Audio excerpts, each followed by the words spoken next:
क्या आप भी बार बार प्रयास करते हैं लेकिन असफलता या थकावट से टूट जाते हैं? क्या आप जानते हैं कि सिर्फ परिणाम पर ध्यान देना क्यों आपको थका देता है? क्या आप भी चाहते हैं कि आपका मन स्थिर रहे और आप हर दिन कुछ नया, गहराई से सीख सकें? तो यह वीडियो आपके लिए है। द प्रैक्टिसिंग माइंड किताब बताती है कि असली सफलता का रास्ता नियमित, सजग अभ्यास और सरलता से होकर जाता है। इस वीडियो में जानिए कैसे आप अपनी मन की एकाग्रता, अनुशासन और आत्मशांति को बढ़ा सकते हैं। यह सिर्फ एक किताब नहीं, बल्कि जीवन जीने और अभ्यास को साधना में बदलने का मंत्र है। वीडियो को अंत तक देखिए, क्योंकि आखिर में हम आपको एक ऐसा मानसिक मॉडल देंगे जिससे आप हर कौशल में धीरे धीरे निपुण बन सकते हैं। अगर आपको यह वीडियो उपयोगी लगा, तो इसे लाइक करें, अपने दोस्तों से शेयर करें और ऐसे ही आध्यात्मिक ज्ञान व प्रेरणा के लिए चैनल को सब्सक्राइब करना न भूलें। परिचय, इंट्रोडक्शन। पुस्तक का परिचय, the practising mind, the practising mind. लेखक Thomas M Sterner. The practising mind एक ऐसी प्रेरणात्मक और व्यावहारिक पुस्तक है जो हमें यह सिखाती है कि किसी भी कौशल, आदत या लक्ष्य को पाने के लिए सबसे जरूरी है ध्यानपूर्ण अभ्यास यानी माइंडफुल प्रैक्टिस। लेखक थॉमस एम स्टर्नर, जो स्वयं एक पियानो ट्यूनर, संगीतकार और एथलीट रह चुके हैं, इस पुस्तक में अपने अनुभवों और अभ्यास की प्रक्रिया को साझा करते हैं। उन्होंने पाया कि हमारी असफलता का बड़ा कारण यह होता है कि हम हमेशा परिणाम पर ध्यान केंद्रित करते हैं, न कि उस प्रक्रिया पर जो हमें वहां तक ले जाती है। इस पुस्तक में बताया गया है कि कैसे हम अपने मन को वर्तमान में लाकर, बिना किसी जल्दबाजी और आत्मालोचना के, किसी भी काम में पूरी तरह जुड़ सकते हैं। यह पुस्तक आत्मानुशासन, ध्यान केंद्रित करने, धैर्य रखने और निरंतर अभ्यास करने की कला सिखाती है। मुख्य विषय वस्तु: ध्यानपूर्वक अभ्यास का महत्व, प्रक्रिया पर ध्यान केंद्रित करना, आत्मानुशासन का निर्माण, धैर्य और संतुलन विकसित करना, नजरिए में बदलाव लाना, बच्चों जैसी सीखने की मानसिकता अपनाना। क्यों पढ़े यह पुस्तक? अगर आप किसी भी क्षेत्र में बेहतर होना चाहते हैं, चाहे वह संगीत हो, पढ़ाई, खेल, कार्यक्षमता या मानसिक शांति, तो यह पुस्तक आपको सिखाएगी कि कैसे हर दिन के छोटे छोटे प्रयास, जब ध्यानपूर्वक किए जाए, तो वो बड़े परिणाम ला सकते हैं। यह पुस्तक न केवल आपको प्रेरित करती है, बल्कि एक ऐसी व्यावहारिक सोच भी देती है जिसे आप तुरंत अपने जीवन में लागू कर सकते हैं। अध्याय 1, सीखना शुरू होता है, द लर्निंग बिगिंस। इस अध्याय में लेखक यह समझाने की कोशिश करते हैं कि किसी भी नई चीज को सीखते समय जो शुरुआती संघर्ष, भ्रम और अधीरता होती है, वह बिल्कुल सामान्य है। हम में से ज्यादातर लोग चाहते हैं कि हम तुरंत उस कार्य में कुशल बन जाएं, लेकिन यह सोच ही हमारी सबसे बड़ी बाधा बन जाती है। लेखक अपने निजी अनुभव साझा करते हैं जब वे पियानो ट्यूनिंग, संगीत और गोल्फ जैसी गतिविधियों में दक्ष बनने की कोशिश कर रहे थे। शुरुआत में वे भी बाकी लोगों की तरह परिणाम पर ही केंद्रित रहते थे, जल्दी से अच्छा बजाना, जल्दी से सुधार दिखाना, तुरंत परफेक्ट हो जाना।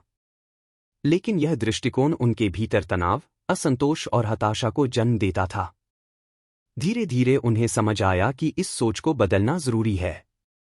जब उन्होंने अपनी पूरी ऊर्जा को अभ्यास की प्रक्रिया पर केंद्रित करना शुरू किया और खुद को हर छोटे सुधार के साथ सराहना देना शुरू किया, तब उन्होंने सच्ची प्रगति और आंतरिक शांति का अनुभव किया। एक सीखने की प्रक्रिया को स्वीकार करना जरूरी है। नई चीज सीखने में समय लगता है। शुरुआत में गलती करना, धीमा चलना और भ्रमित होना एक स्वाभाविक हिस्सा है। दो लक्ष्य की चिंता करना नहीं, प्रक्रिया में जीना जरूरी है। जब हम केवल अंत परिणाम पर ध्यान देते हैं, तो हम वर्तमान को खो देते हैं। लेकिन अगर हम हर अभ्यास को एक अवसर माने, तो हम सीखने लगते हैं। 3 प्रगति कोई तात्कालिक घटना नहीं है, यह एक निरंतर प्रक्रिया है। हर दिन थोड़ा थोड़ा सुधार ही असली प्रगति है। हमें अपने मन को यह सिखाना होता है कि प्रक्रिया ही असल पुरस्कार है। 4 ध्यानपूर्वक अभ्यास, माइंडफुल प्रैक्टिस ही कुशलता का मार्ग है। जब आप हर पल में जागरूक होकर अभ्यास करते हैं, तब आप बिना तनाव के गहराई से सीखते हैं। लेखक यह नहीं कह रहे कि लक्ष्य तय करना गलत है। वे यह कह रहे हैं कि लक्ष्य तो बस दिशा है, लेकिन असली यात्रा उस दिशा में हर दिन किया गया प्रयास है। जब आप हर अभ्यास को एक जागरूक क्रिया बना लेते हैं, तो आप धीरे धीरे अंदर से शांत, संतुलित और सफल बनते जाते हैं। निष्कर्ष: इस अध्याय का मूल संदेश यह है कि हमें सीखने की प्रक्रिया से प्रेम करना सीखना चाहिए, न कि केवल उस क्षण से जब हम सफल कहलाएं। अभ्यास के हर छोटे चरण में जब हम खुद को पूरी तरह झोंक देते हैं, तो असली आनंद वही मिलता है। अध्याय 2: प्रक्रिया, न कि परिणाम, प्रोसेस, नॉट प्रोडक्ट। इस अध्याय में लेखक थॉमस एम स्टर्नर एक अत्यंत महत्वपूर्ण बात पर ध्यान केंद्रित करते हैं। हमारा ध्यान हमेशा परिणाम, प्रोडक्ट, पर क्यों होता है, प्रक्रिया, प्रोसेस, पर क्यों नहीं। लेखक मानते हैं कि आधुनिक जीवन की सबसे बड़ी मानसिक थकान का कारण यही है कि हम हर चीज का अंत देखना चाहते हैं, लेकिन उसे बनाने या सीखने की प्रक्रिया से दूर भागते हैं। एक परिणाम की चिंता हमें वर्तमान से काट देती है। लेखक बताते हैं कि जब हम किसी चीज को करने बैठते हैं, जैसे कि वाद्य बजाना, चित्र बनाना, पढ़ाई करना या कोई खेल सीखना, तो हमारा ध्यान बार बार इस पर जाता है कि मैं अभी तक कितना अच्छा नहीं कर पा रहा हूं। यह सोच हमारे मन में अधीरता, असंतोष और तनाव भर देती है। हमें ऐसा लगता है कि जब तक हम परफेक्ट नहीं हो जाते, तब तक हम अधूरे हैं। लेकिन लेखक कहते हैं, यह सोच ही सबसे बड़ी बाधा है। 2. प्रक्रिया में डूब जाना ही अभ्यास की सच्ची कला है। जब हम अपने अभ्यास के हर क्षण को पूरी जागरूकता और रुचि से करते हैं, तब हम न केवल बेहतर परिणाम की ओर बढ़ते हैं, बल्कि उस यात्रा का आनंद भी उठाते हैं। लेखक इसे प्रेजेंट मोमेंट अवेयरनेस कहते हैं, यानी हर पल में जीना और अभ्यास के हर छोटे कदम को पूरी तरह अनुभव करना। 3. लक्ष्य को नहीं छोड़ना, पर उस पर अटके नहीं रहना। यह अध्याय यह नहीं कहता कि हमें लक्ष्य नहीं बनाने चाहिए। लेखक कहते हैं कि लक्ष्य जरूरी है, वह दिशा देता है। लेकिन यदि हम लक्ष्य को हर समय अपनी आंखों के सामने रखते हैं और उस तक न पहुंचने की हताशा में डूब जाते हैं, तो हम कभी भी उस रास्ते पर ठीक से चल ही नहीं पाते। लक्ष्य को दिशा मानो, न कि दबाव। 4. प्रक्रिया में आनंद की खोज करो। लेखक समझाते हैं कि जब आप अभ्यास को काम नहीं, बल्कि एक रचनात्मक, ध्यानमय प्रक्रिया मानते हैं, तो आप तनाव मुक्त हो जाते हैं। आपका आत्मविश्वास बढ़ता है, क्योंकि आप हर दिन कुछ न कुछ बेहतर करते हैं, भले ही थोड़ा ही सही। प्रेरक उदाहरण, पुस्तक की शैली के अनुरूप। मान लीजिए आप पियानो सीख रहे हैं। अगर आप हर दिन यह सोचते रहें कि मैं कब अच्छा बजाऊंगा, तो आप हर गलती पर चिढ़ेंगे। लेकिन अगर आप हर नोट पर ध्यान देते हुए बस बजाना शुरू कर दें, तो आपको खुद भी नहीं पता चलेगा कि आप कब सुधार कर गए। निष्कर्ष: यह अध्याय हमें यह याद दिलाता है कि प्रक्रिया ही वो जगह है जहां असली जीवन और विकास होता है। परिणाम तो एक क्षणिक चीज है, लेकिन प्रक्रिया रोज हमारे साथ चलती है। जब हम लक्ष्य की चिंता को छोड़कर हर अभ्यास को एक अभ्यास की तरह देखने लगते हैं, तभी हम मानसिक रूप से स्वतंत्र, शांत और रचनात्मक बनते हैं। जब आप पूरी तरह से अभ्यास की प्रक्रिया में रम जाते हैं, तो परिणाम बिना कहे आपके पीछे आता है। प्रक्रिया को अपनाओ, परिणाम स्वतः आएगा। अध्याय 3: यह आपके देखने के नजरिए पर निर्भर है, it's how you look at it. इस अध्याय में लेखक इस गहरे मनोवैज्ञानिक सत्य को सामने रखते हैं कि हमारे अनुभव का स्वरूप इस बात पर निर्भर करता है कि हम किसी घटना या परिस्थिति को कैसे देखते हैं। यानी किसी परिस्थिति का हमारे जीवन पर क्या असर पड़ेगा, यह उस परिस्थिति की प्रकृति पर नहीं, बल्कि हमारे नजरिए पर निर्भर करता है। हमारी सोच हमारी वास्तविकता बनाती है। लेखक समझाते हैं कि जब हम किसी कार्य को मुश्किल, थकाने वाला या असंभव समझते हैं, तो हम वैसा ही अनुभव करते हैं। वही काम अगर हम सीखने का अवसर, एक अभ्यास या सुधार का मौका मान लें, तो वह हमारे लिए प्रेरक बन जाता है। परिस्थिति वही रहती है, पर नजरिया बदलते ही अनुभव बदल जाता है। 2. आप कैसे प्रतिक्रिया करते हैं, वही सबसे अहम है। जब हम किसी कठिनाई का सामना करते हैं, तो हमारे पास 2 विकल्प होते हैं। या तो हम शिकायत करें, चिढ़े और खुद को पीड़ित समझें, या फिर हम इसे एक सीखने का अवसर मानें और देखें कि इससे हमें क्या सीखने को मिल रहा है। लेखक कहते हैं कि सच्चा अभ्यास यही है, अपने नजरिए पर नियंत्रण रखना, क्योंकि यहीं से आत्मानुशासन और मानसिक शांति की शुरुआत होती है। ध्यानपूर्वक प्रतिक्रिया, माइंडफुल रिस्पॉन्स विकसित करें। अक्सर हम किसी परिस्थिति पर तुरंत प्रतिक्रिया देते हैं, और वह भी स्वचालित, आतन सोच से। लेकिन लेखक सिखाते हैं कि जब हम रुककर सोचते हैं, अपनी प्रतिक्रिया को जागरूकता से चुनते हैं, तो हम खुद को परिस्थितियों का गुलाम बनने से बचा लेते हैं। एक प्रेरणादायक उदाहरण पुस्तक की शैली में। मान लीजिए आपने कोई नई चीज सीखनी शुरू की और शुरुआती प्रयासों में आप बार बार गलतियां कर रहे हैं। अगर आप सोचते हैं, मैं बेकार हूं, मुझसे नहीं होगा, तो आप जल्दी निराश हो जाएंगे। लेकिन अगर आप सोचें, हर गलती मुझे यह सिखा रही है कि अगली बार क्या सुधारना है, तो आप सीखने की प्रक्रिया में लगे रहेंगे और मन शांत रहेगा। थॉमस एम स्टर्नर इस अध्याय में बार बार एक बात दोहराते हैं कि बाहरी दुनिया पर नियंत्रण नहीं है, लेकिन हमारी आंतरिक व्याख्या और प्रतिक्रिया पर पूरा नियंत्रण है। इसलिए हमें अपनी मानसिक भाषा और विचारों को अभ्यास के माध्यम से धीरे धीरे सकारात्मक और रचनात्मक बनाना चाहिए। निष्कर्ष: यह अध्याय हमें सिखाता है कि अगर हम अपने नजरिए को बदल लें, शिकायत से स्वीकार्यता की ओर, नकारात्मकता से संभावनाओं की ओर, तो वही जीवन, वही चुनौतियां हमारे लिए अवसर बन जाती हैं। आपकी दुनिया बदलने के लिए बाहरी बदलाव की नहीं, नजरिए के परिवर्तन की जरूरत है। अध्याय 4: इच्छित आदतों का निर्माण, creating the habits we desire. इस अध्याय में लेखक थॉमस एम स्टर्नर यह स्पष्ट करते हैं कि हमारी आदतें ही हमारे जीवन की दिशा तय करती हैं। हम अक्सर सोचते हैं कि सफलता केवल कड़ी मेहनत या किस्मत का नतीजा है, लेकिन सच्चाई यह है कि हमारे दैनिक व्यवहार और आदतें ही तय करती हैं कि हम किस ओर जा रहे हैं। लेखक इस अध्याय में हमें यह सिखाते हैं कि हम कैसे जागरूक अभ्यास के माध्यम से नई, रचनात्मक और इच्छित आदतें बना सकते हैं, जो हमें आत्मानुशासन, आत्मनियंत्रण और मानसिक स्पष्टता की ओर ले जाती हैं। हम आदतों के गुलाम नहीं, निर्माता बन सकते हैं।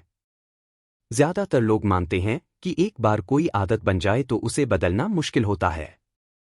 लेकिन लेखक बताते हैं कि यह धारणा गलत है। हम अपनी आदतों के निर्माता बन सकते हैं, अगर हम जागरूकता और निरंतर अभ्यास से उन्हें रचें। आदतें स्वतः नहीं बनती, उन्हें निर्माण करना पड़ता है, रोज, ध्यानपूर्वक। ध्यानपूर्वक अभ्यास से बनती हैं सकारात्मक आदतें। हर बार जब हम कोई काम पूरे मन से, बिना भटकाव के करते हैं, तो वह काम धीरे धीरे स्वाभाविक बनना शुरू होता है। यही आदत बनने की प्रक्रिया है। लेकिन यदि हम लापरवाही से, बिना जागरूकता के बार बार कुछ करते हैं, तो वह आदत हमारे विरुद्ध भी काम कर सकती है।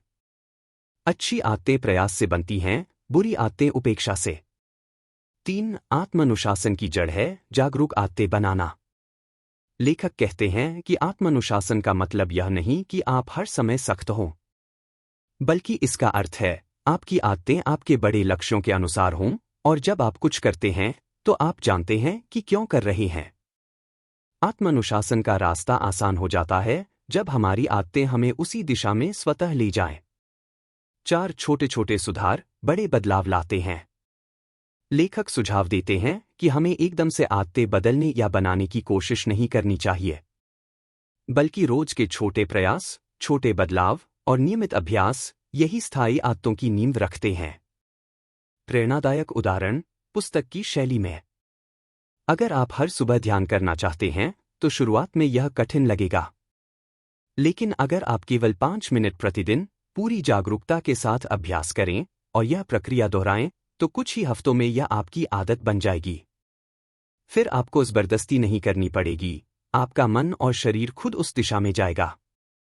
स्टर्नर यह बताते हैं कि हमें यह समझना होगा कि हर बार हम जो दोहराते हैं, वह हमारे भीतर न्यूरोलॉजिकल ट्रैक, न्यूरल पाथ बनाता है। यह रास्ता जितना अधिक बार दोहराया जाएगा, उतना ही मजबूत होगा। इसलिए हमें सोच समझकर, जागरूक होकर तय करना चाहिए कि हम किस तरह की आदतों को बार बार दोहरा रहे हैं। निष्कर्ष: इस अध्याय का मुख्य संदेश यह है कि आदतें कोई स्थायी चीज नहीं होती, वे लगातार बनती और बदलती हैं। सवाल यह है कि आप उन्हें कैसे गढ़ते हैं।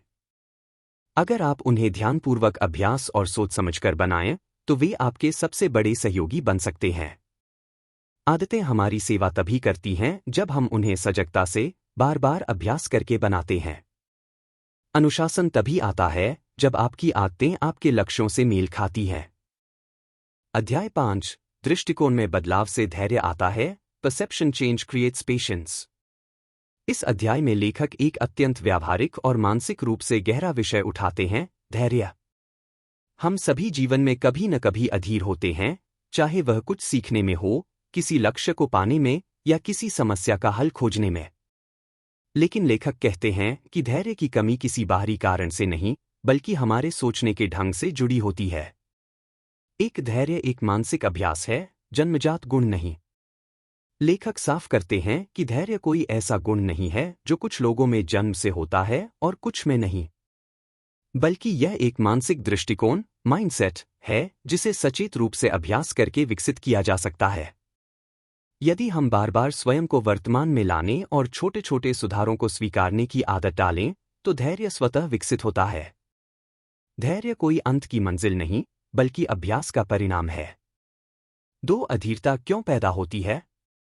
लेखक बताते हैं कि जब हम लक्ष्य पर अत्यधिक ध्यान केंद्रित करते हैं और खुद से बार बार पूछते हैं कि मैं अभी तक वहां क्यों नहीं पहुंचा, तब हमारे भीतर चिढ़, बेचैनी और नकारात्मकता भरने लगती है। यह अधीरता का बीज बनती है। लेखक इस सोच को बदलने की सलाह देते हैं। मैं कब तक पहुंचूंगा की जगह सोचें, मैं इस क्षण क्या कर सकता हूं। 3 धैर्य तब आता है जब आप प्रक्रिया को अपना लेते हैं। अगर हम हर कदम, हर अभ्यास, हर कोशिश को प्रक्रिया का हिस्सा मान लें और उसे स्वीकार कर लें, बिना किसी तुलना या जल्दबाजी के, तो हम धीरे धीरे एक शांत और स्थिर मन विकसित करते हैं। यही स्थिरता आगे चलकर धैर्य में बदलती है। 4 दृष्टिकोण में बदलाव लाना कैसे संभव है? लेखक बताते हैं कि जब आप किसी कार्य को करते समय यह सोचते हैं कि यह सिर्फ एक अभ्यास है, न कि परफॉर्मेंस, तो आप उस कार्य के प्रति सहज हो जाते हैं। आपको अपनी गति स्वीकारने की शक्ति मिलती है। यही सोच आपके भीतर से स्वीकृति और धैर्य को जन्म देती है। प्रेरणादायक उदाहरण, लेखक की शैली में। मान लीजिए आप एक नई भाषा सीख रहे हैं। शुरुआत में शब्द याद नहीं रहते, उच्चारण गड़बड़ होता है। अगर आप सोचते रहें, कब तक सीखूंगा, तो अधीरता हावी हो जाएगी। लेकिन अगर आप सोचें, आज मैंने 5 नए शब्द सीखे और कल इससे बेहतर करूंगा, तो यही सोच आपको अभ्यास की प्रक्रिया से जोड़ती है और धैर्यपूर्ण बनाती है। थॉमस एम स्टर्नर यह स्पष्ट करते हैं कि हमें अपने भीतर यह बदलाव लाना होगा कि सीखना कोई मंजिल नहीं, बल्कि एक यात्रा है। इस यात्रा को स्वीकार करने से ही हम अधीरता की जगह अंदरूनी शांति और मजबूत धैर्य का निर्माण करते हैं। निष्कर्ष। इस अध्याय का सार यह है कि धैर्य तब नहीं आता जब आप जबरदस्ती शांत रहने की कोशिश करते हैं, बल्कि तब आता है जब आप यह समझ जाते हैं कि हर चीज समय मांगती है और वह समय देने का मनोबल आपके सोचने के ढंग से आता है। यदि आप अपने नजरिए को बदल लें, लक्ष्य से हटाकर प्रक्रिया की ओर, तो अधीरता अपने आप घट जाती है और धैर्य आपका स्वाभाविक गुण बन जाता है। अध्याय 6 4S शब्द, दी 4S वर्ड्स। इस अध्याय में लेखक थॉमस एम स्टर्नर अभ्यास को अधिक प्रभावशाली और मानसिक रूप से सहज बनाने के लिए एक सरल लेकिन बेहद उपयोगी ढांचा प्रस्तुत करते हैं, 4S शब्द। ये 4S शब्द हैं। सिंप्लीफाई, सरल बनाओ। स्मॉल, छोटे कदम लो। शॉर्ट, कम समय दो। स्लो, धीरे चलो। इन सिद्धांतों का उद्देश्य है आपकी मानसिक उलझन, थकान और अधीरता को कम करना, ताकि आप किसी भी काम को सहजता, संतुलन और जागरूकता के साथ कर सकें। 1 सिंप्लीफाई, सरल बनाओ। लेखक बताते हैं कि हम अक्सर अपने काम या लक्ष्य को इतना जटिल बना देते हैं कि वह बोझ जैसा लगने लगता है। जब हम किसी कार्य को सबसे बुनियादी और आवश्यक तत्वों में तोड़ते हैं, तो वह मानसिक रूप से हल्का और स्पष्ट हो जाता है। जितना अधिक आप चीजों को सरल बनाएंगे, उतना ही कम तनाव और भ्रम महसूस होगा।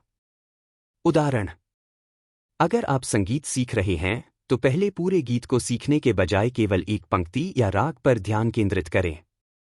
2 स्मॉल, छोटे कदम लो। लेखक कहते हैं कि बड़ी सफलताएं छोटे छोटे कदमों से मिलती हैं। जब हम छोटे लेकिन स्थायी प्रयास करते हैं, तो हम थकते नहीं हैं और अभ्यास जारी रखने की इच्छा बनी रहती है। छोटे लक्ष्य जल्दी पूरे होते हैं, आत्मविश्वास बढ़ाते हैं और आदत बनाते हैं। उदाहरण, अगर आप रोज 5 पंक्तियां पढ़ते हैं तो एक दिन पूरी किताब खत्म हो सकती है बिना भारीपन महसूस किए। 3 शॉट कम समय दो। लेखक बताते हैं कि किसी काम के प्रति हमारी लगन तब बेहतर बनी रहती है जब हम उसे थोड़े समय के लिए करते हैं, लेकिन पूर्ण जागरूकता के साथ।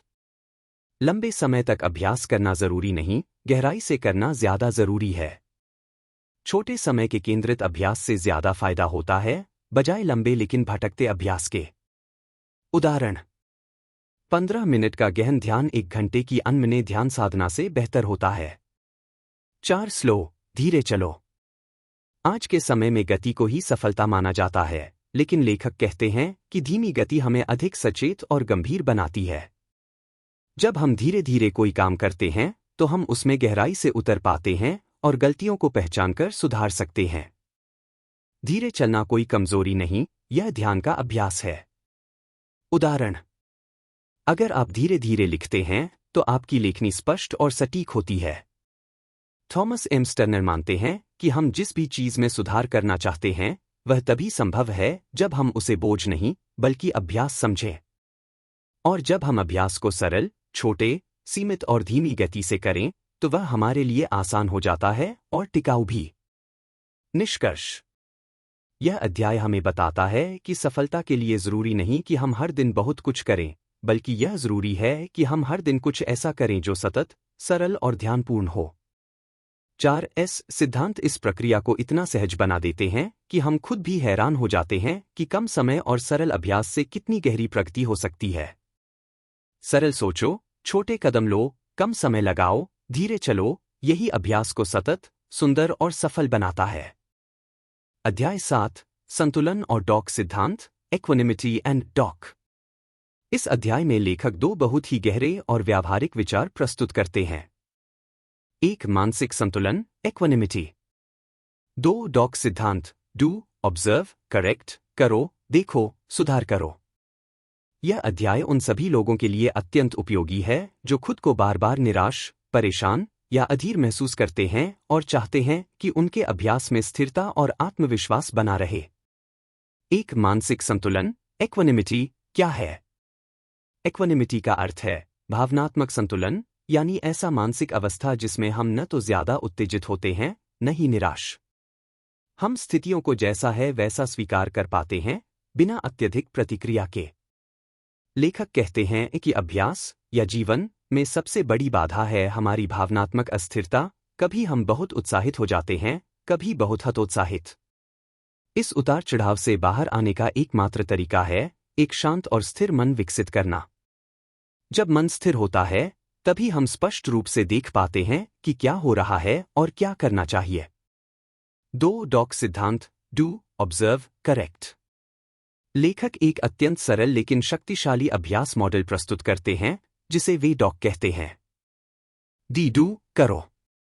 कोई भी काम शुरू करो बिना संकोच, बिना आदर्श स्थिति की प्रतीक्षा किए।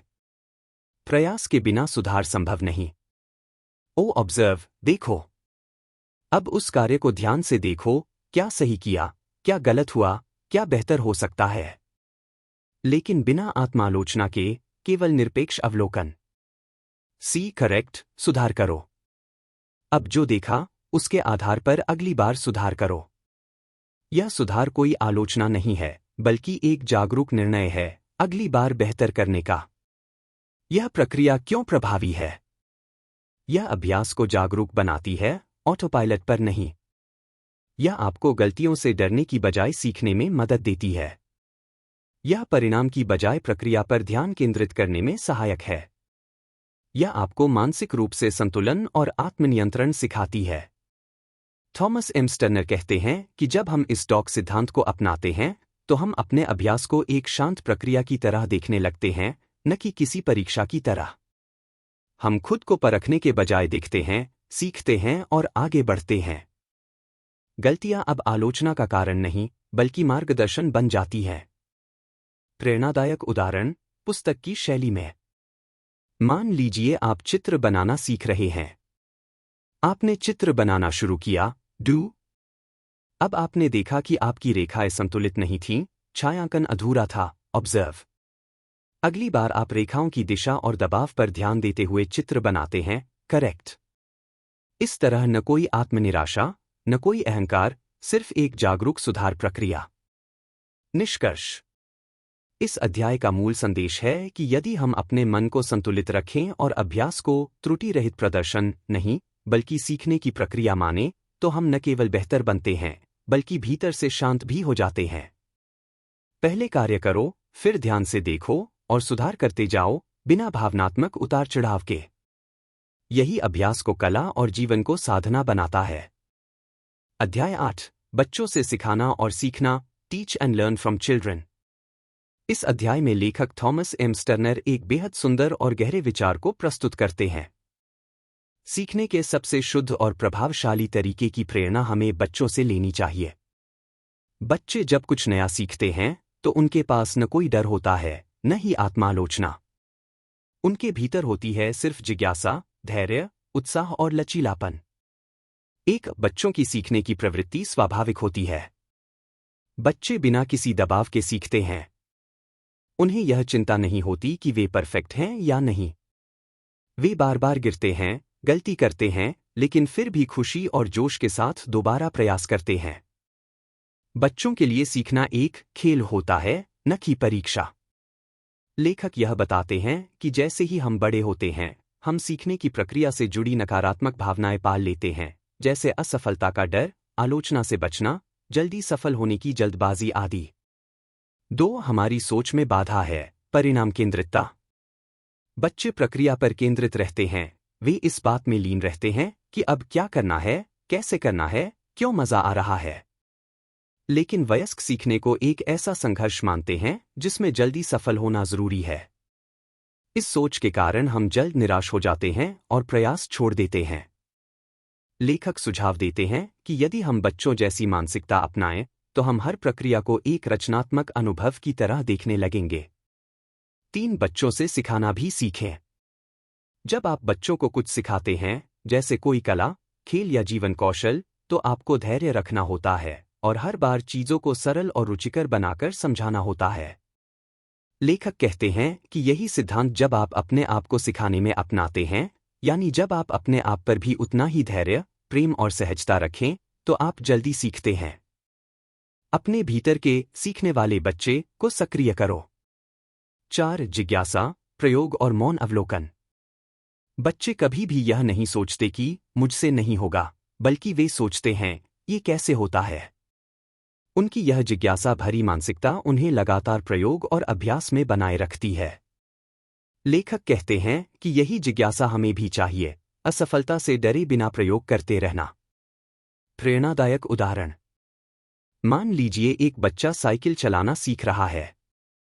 वह गिरता है, उठता है, कभी डगमगाता है, कभी मुड़ नहीं पाता। फिर भी वह हर बार कोशिश करता है, न कोई चिंता, न शर्म।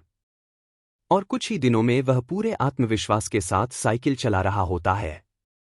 अगर यही तरीका हम भी अपनाएं, अभ्यास के दौरान गिरना, गड़बड़ करना, फिर सीखना, तो हम किसी भी कौशल में दक्ष हो सकते हैं। थॉमस एम स्टर्नर कहते हैं कि वयस्कों को चाहिए कि वे बच्चों की तरह जिएं। बिना डर के प्रयास करें। गलतियों को प्रक्रिया का हिस्सा मानें। सीखने को आनंद मानें, न कि बोझ। जागरूकता और मस्ती के साथ अभ्यास करें।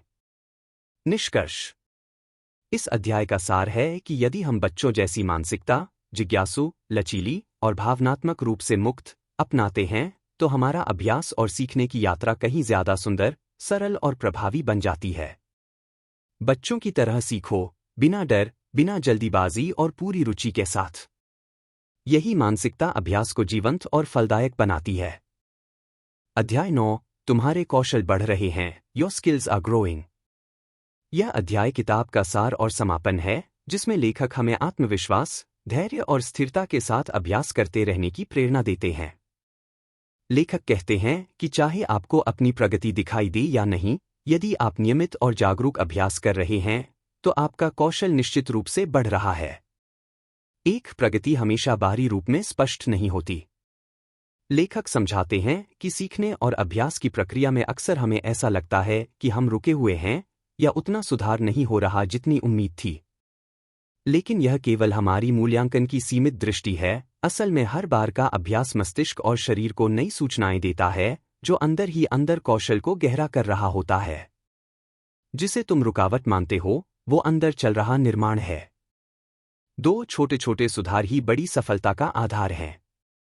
हर बार जब आप कुछ सीखने का प्रयास करते हैं, चाहे वह पियानो बजाना हो, लेखन हो, योग हो, ध्यान हो या कोई भी कौशल, तो हर छोटी सी कोशिश आपकी गति, समझ और गहराई को थोड़ा थोड़ा बढ़ा रही होती है। लेखक कहते हैं कि यदि आप निरंतर अभ्यास करते रहें, तो एक दिन आपको यह देखकर आश्चर्य होगा कि आप कितनी दूर आ चुके हैं, बिना इसका एहसास हुए। 3 अभ्यास एक संचय की प्रक्रिया है। प्रत्येक अभ्यास एक मेंटल डिपॉजिट है, यानी आप हर बार कुछ जोड़ रहे हैं अपने कौशल बैंक में। हो सकता है वह छोटी राशि लगे, लेकिन निरंतर निवेश ही भविष्य में विशाल योग्यता और आत्मविश्वास में बदलता है। हर अभ्यास एक निवेश है, जो ब्याज समेत लौटता है। 4 तुलना से मुक्त होकर अभ्यास करें। लेखक चेतावनी देते हैं कि दूसरों से अपनी प्रगति की तुलना करना या यह सोचना कि मुझे अब तक इतना आ जाना चाहिए था, आपको मानसिक रूप से कमजोर करता है। हर किसी की गति और यात्रा अलग होती है। इसलिए अपने अभ्यास को केवल अपने कल के मुकाबले देखें, न कि दूसरों के आज से। प्रेरणादायक उदाहरण पुस्तक की शैली में। एक व्यक्ति प्रतिदिन थोड़ा थोड़ा करके चित्र बनाना सीखता है। वह सोचता है, मुझसे कुछ नहीं हो पा रहा, लेकिन 6 महीने बाद जब वह पुरानी स्केचबुक पलटता है, तो पाता है कि उसके चित्रों में गहराई, संतुलन और आत्मविश्वास कई गुना बढ़ चुका है। ये सुधार हर दिन हुए थे, बस धीरे धीरे। थॉमस एम्स टर्नर का अंतिम संदेश यह है कि अभ्यास का मूल्य केवल परिणाम में नहीं है, बल्कि उस प्रक्रिया में भी है जो आपको अंदर से मजबूत बनाती है। हर बार जब आप सजग होकर अभ्यास करते हैं, आप केवल कौशल नहीं बढ़ाते, आप स्वयं को गढ़ते हैं। निष्कर्ष। यह अध्याय आपको आंतरिक प्रगति पर विश्वास रखने की सीख देता है।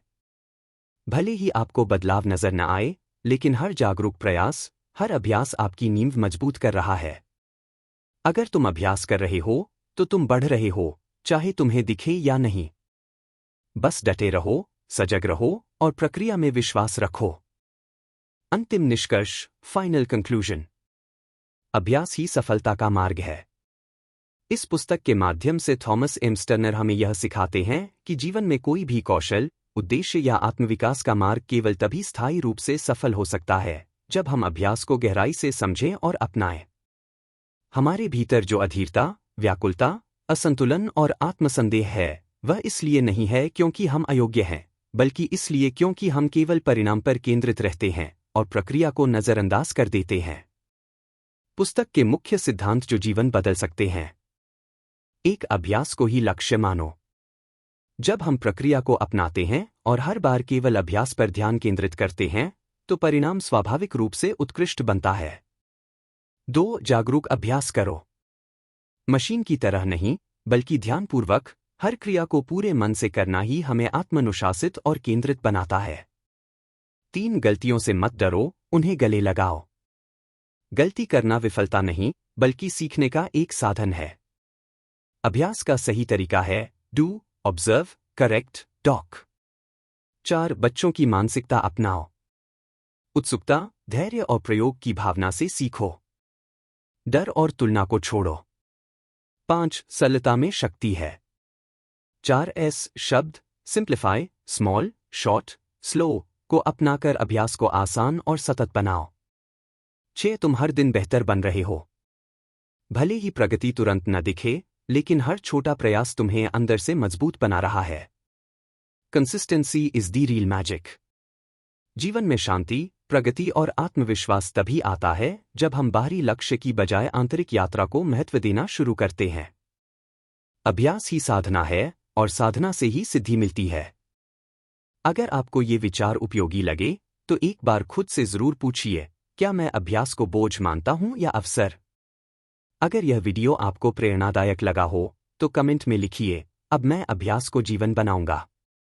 चैनल को सब्सक्राइब जरूर करें, क्योंकि हर हफ्ते हम लाते हैं ऐसी ही गहरी सोच और व्यावहारिक बदलावों वाली किताबें, वो भी आपकी भाषा में। मिलते हैं अगले वीडियो में, तब तक याद रखिए, अभ्यास केवल अभ्यास नहीं, यह आत्मविकास है।